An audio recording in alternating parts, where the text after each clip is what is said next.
다음 소식으로 이어가는데요. 다음 소식도 역시 지금 각종 의혹들이 쏟아지고 있는 인물입니다. 민주당 김병기 의원 이야기인데요. 김병기 전 원내대표가 자리에서 물러난 이후에도 그 이후에 오히려 더 많은 비위 의혹들이 쏟아져 나오고 있습니다.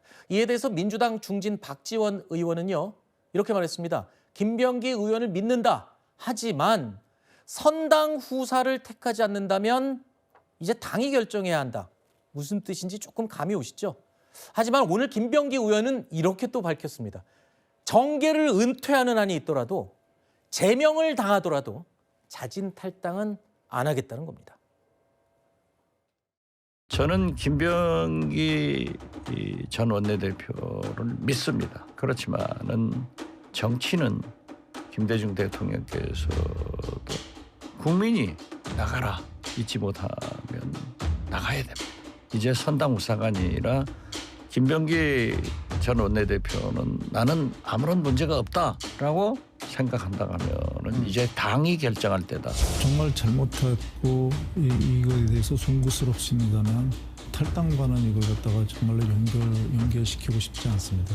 제가 우리 당을 나가면 그걸로 저는 제가 정치를 더 할 이유가 없거든요.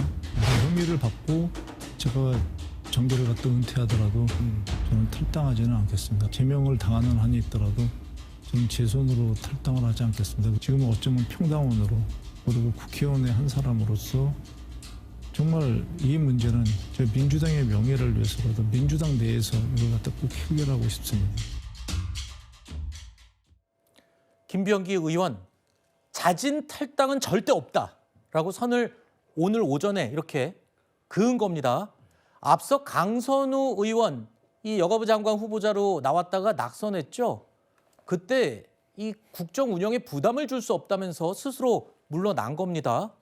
그리고 민주당은 윤리감찰 결과를 보고 결정을 하겠다라는 건데 저 하나 궁금한 게 있습니다. 아까 들은 것처럼 김병기 의원, 민주당의 명예를 위해서 이 꿋꿋하게 버티는 신념입니까? 아니면 뭔가 강력한 믿음이 있는 겁니까? 믿는 곳이 있는 겁니까? 아니, 저는 뭐 두 가지 다 내포되고 있다고 생각을 하는데 믿는 구석도 충분히 지금 있는 것 같아요. 왜냐하면 웬만하면 지금 그러니까 11가지 의혹이나 되고 또 더군다나 매일같이 또 새로운 의혹들이 계속 제기가 됩니다. 더군다나 그 의혹들은 전부 자기와 한솥밥을 먹었던 전직 보좌관들이 내는 거라 네. 굉장히 증거로서 채택할 가능성이 높거든요. 네. 그런데도 저렇게 버틴다? 웬만하면 사실 자진 탈당으로 귀결이 될 텐데요.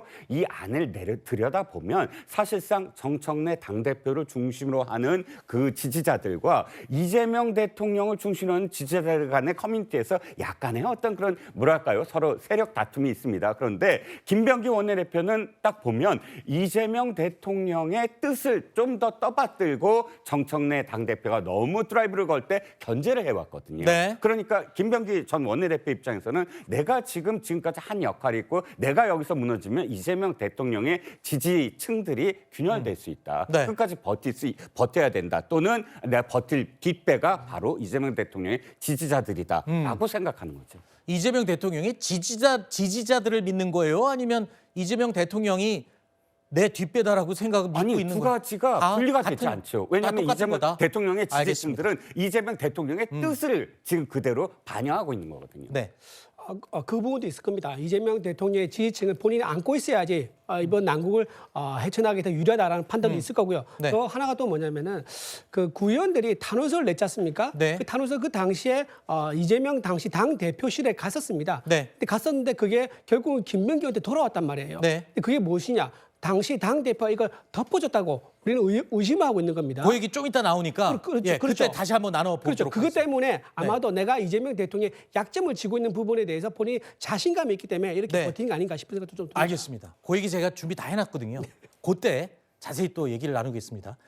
시간이 없어서요. 자, 김병기 의원의 상황은 그렇다면 버틸 수 있을까요? 과연 버틸 수 있을지 지금부터 하나씩 짚어보겠습니다. 녹록치가 않아 보입니다. 앞서 김병기 의원의 둘째 아들이 대학 편입에 보좌진이 사적으로 동원됐다는 의혹이 이미 제기된 바가 있죠. 그런데 이제는요, 여기에다 한술 더 떠서 대학에 편입할 수 있는 조건이 여러 개가 있다고 합니다. 그 조건을 맞추기 위해서 한 중소기업의 둘째 아들이 취업을 할 수 있도록 김병기 의원이 직접 나서서 청탁까지 했다는 의혹이 새롭게 제기됐습니다. 이건 전 보좌진이 또 진술한 내용에서 확인이 된 건데요. 김병기 의원은요, 월급은 최저임금만 줘도 괜찮다. 그러니까 돈을 안 줘도 된다. 은혜 갚겠다라는 말을 하면서 한 중소기업의 둘째 아들을 취업을 시켜달라고 직접 청탁을 했다는 겁니다. 또 김병기 의원은요, 해당 업체 용역 등 민원도 다 해결해줬다라는 진술까지 그 보좌관의 진술서에 나왔습니다. 그게 과연 아들의 취업 대가가 아니겠는가, 이런 의심이 충분히 가능한 부분이고요. 한 가지 이런 내용도 있습니다.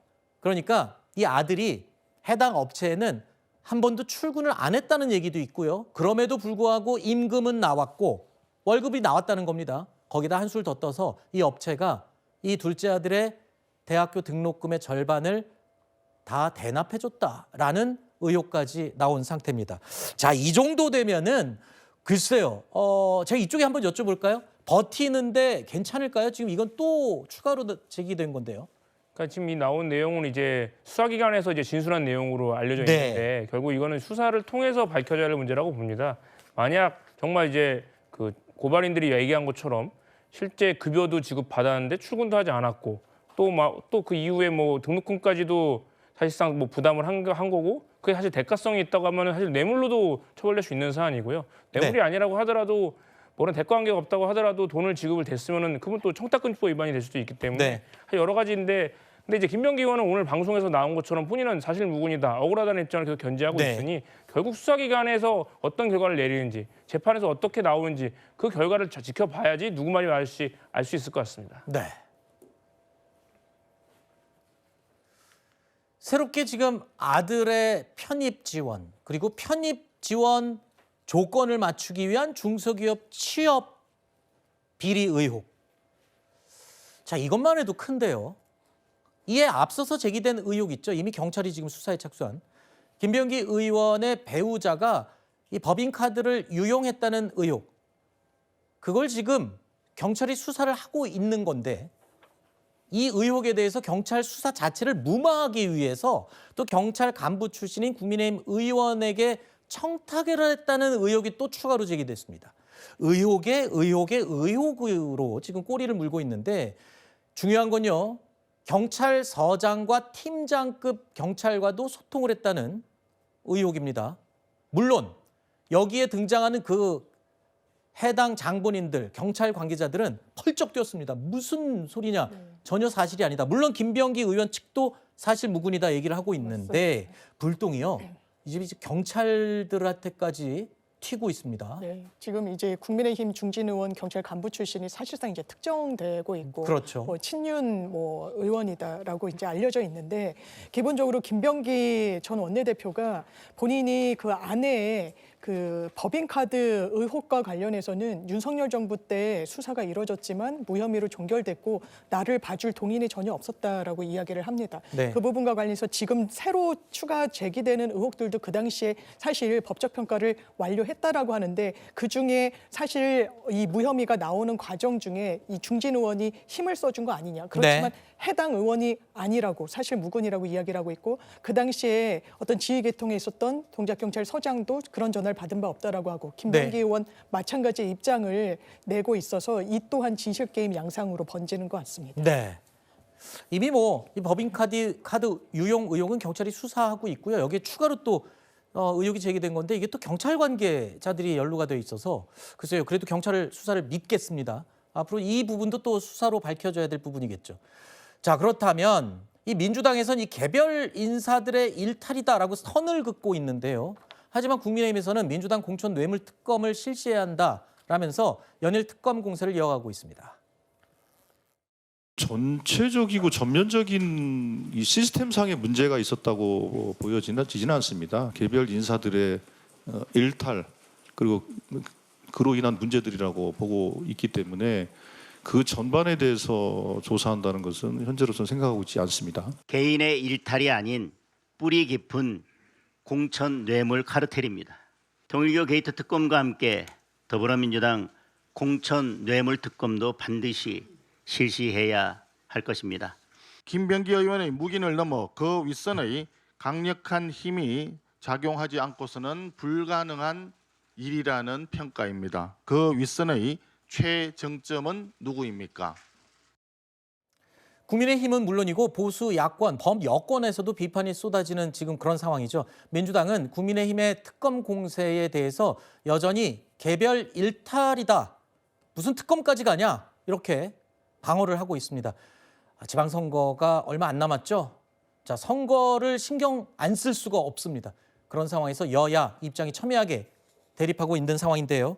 자, 이런 가운데 김병기 의원의 이 공천 헌금 논란에 대해서 또 이 인물이 등장합니다. 김현지 대통령 제1부속실장입니다. 김현지라는 이름이 또 거론됐습니다. 이수진 전 의원은요, 김현지 실장이 당시 이재명 당대표에게 보고를 했다는 겁니다. 이 내용이 지금 녹음 파일로 있다고 지금 이수진 의원이 주장하고 있어요. 과연 이게 개별 일탈이냐, 이런 주장인 겁니다. 민주당은 이수진 전 의원의 일방적인 주장이다라는 입장을 보이고 있는데, 일방적인 주장일 수 있을까요? 저거 녹취가 아마 지금은 공개 안 하겠지만 입장에 따라서 공개될 수도 있다는 거잖아요. 예, 갖고 있다고 이제 말씀을 네. 하시니까요. 뭐 상황에 따라서는 공개 여부도 열려 있다라고 봐야 될 텐데, 박수현 수석 대변인이 언급한 건 지금 이 상황에서는 이 CCBB와 관련해서 너무나 의견이 엇갈리니까 지금 일방 주장이고 그 부분에 대한 차후 검증이 있어야 된다. 다만 그 당시에 의원이었습니다. 이재명 의원. 그러면 이런 투서와 관련해서 직접 가진 않지 않습니까? 보좌관을 통해서. 그래서 네. 김현지란 이름이 그 당시 보좌관이었기 때문에 다시금 나오고 있는 거지, 이게 대단히 이례적이거나 그럴 수 있는 사안이 아닙니다. 본인의 주장에 따르더라도 네. 감찰단에 넘겼다는 거 아닙니까? 이 상황에 대해서는 민주당이 현재 윤리감찰단에 회부를 했기 때문에 네. 또 윤곽이 드러날 거라고 생각합니다. 지금 이수진 전 의원이 주장하는 것 중에 여러 가지 중에 핵심 중에 하나가 또 이겁니다. 그 투서를 김현지 비서실장에게 당시 전달을 했는데 그게 돌고 돌아서 다시 김병기 의원에게 그 투서가 갔다는 주장을 지금 하고 있잖아요. 이런 것까지 아마 추가적으로 다 밝혀져야 될 부분인 것 같습니다. 자, 이게요, 시간이 멀다고 여러 가지 의혹이 쏟아지고 있는데 저희도요, 저희 채널A 보도본부에서 확인할 수 있는 부분까지만 전달을 해드린 거고요. 저희가 확인이 안 된 것은 언론에 쏟아지고 있지만 지금 다루지 않고 있습니다. 철저하게 반론도 저희는 다뤄드릴 테니까요. 이 부분 다시 한번 제가 알려드리겠습니다.